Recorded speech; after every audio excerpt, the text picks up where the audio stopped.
You are a Filipina. Filipina ka. And I just want you to, remind you, no? I'll show you some pictures, Cassandra.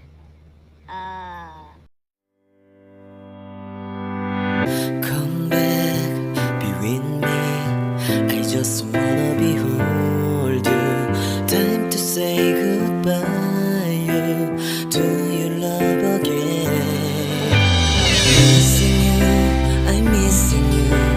Come to me.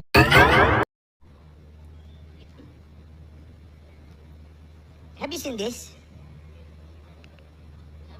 Nakita mo na ba to? These are all the torture victims na nakuha sa cellphone doon sa Porac at sa Banban. All those collected cellphones ay nakalagay itong mga pictures na to. These are victims of torture perpetrated doon sa Porac at sa Banban. Have you seen this? No. Ito naman yung mga namatay. They are 66 foreigners. Hindi makilala kung bakit sila namatay. Lahat sila, almost all Chinese. Natagpuan sila, almost everybody sa Region 3. So, nakita mo na ba sila? Hindi pa. Hindi pa. Gravity of what you are into right now. Are you a incorporator of Lucky South 99? Hindi po. Hindi ka incorporator ng Lucky South 99? Never? Remember, you are under oath. Member ka or not? Baka ina-advise mo, attorney, mali. Ha? Starting 2019, she is already an executive assistant of Lucky South 99. Cassandra, are you an incorporator of Lucky South 99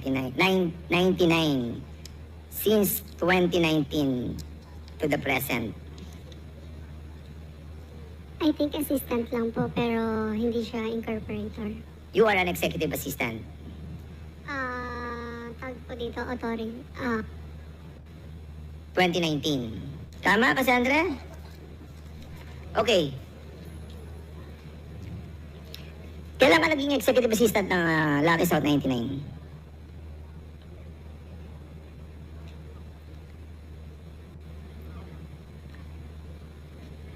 Kung pagbabasihan natin yung mga dokumento, November 2019, incorporated ka na doon. And you were like 19 years old during that time. Am I correct? Correct? Yes po. 19 years old. 19 years old. Paano ka nakapagtrabaho sa Lucky South 99? Mr. Chair, I refuse po to answer. Sir, I'm getting confused. With all due respect to Attorney Topacio, every time Chairman Dan gives a question, it seems that it's Attorney Topacio answering. So I think we should. No, I've been watching you and you've been whispering. So can we please give the resource person the opportunity to answer truthfully? Attorney Topacio, may we ask you to refrain from answering in behalf of your client? As we clearly stated earlier, the role of the counsel is only limited to advising your client of his or her constitutional rights in this committee hearing. So, Cassie, ikaw ang sumagot. Okay? Yes. Thank you. Attorney Topacio, with all due respect, I mean, I don't mean no offense to you, but it's just that let's allow the resource person the freedom to explain her side and to explain how she's involved or not involved in this situation, because this is her opportunity to clear her name. Thank you very much, Mr. Chair.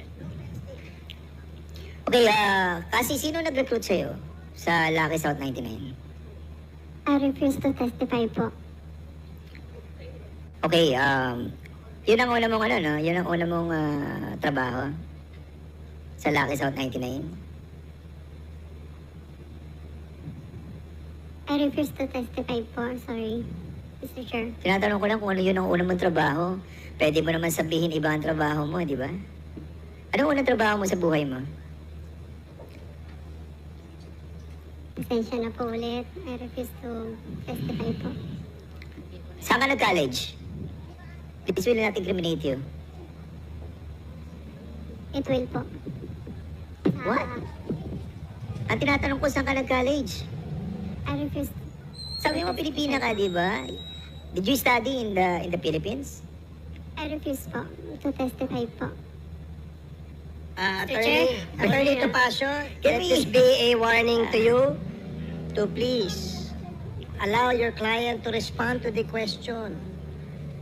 We will, you know, these are simple questions. Tinanong lang, saan siya nag-aral, saan siya nag-college? Right against self-incrimination? Please. You know, this is a warning, Attorney Topacio. Na let her answer. Kasi, Mr. Chair. ano mo lang, sagot mo lang ng tama ito dahil yung tanong na kung saan ka nag-aral ay hindi naman incriminating sa'yo. Bakit refuse to answer? Mr. Chair. Mapipilitan kami i-contempt ka.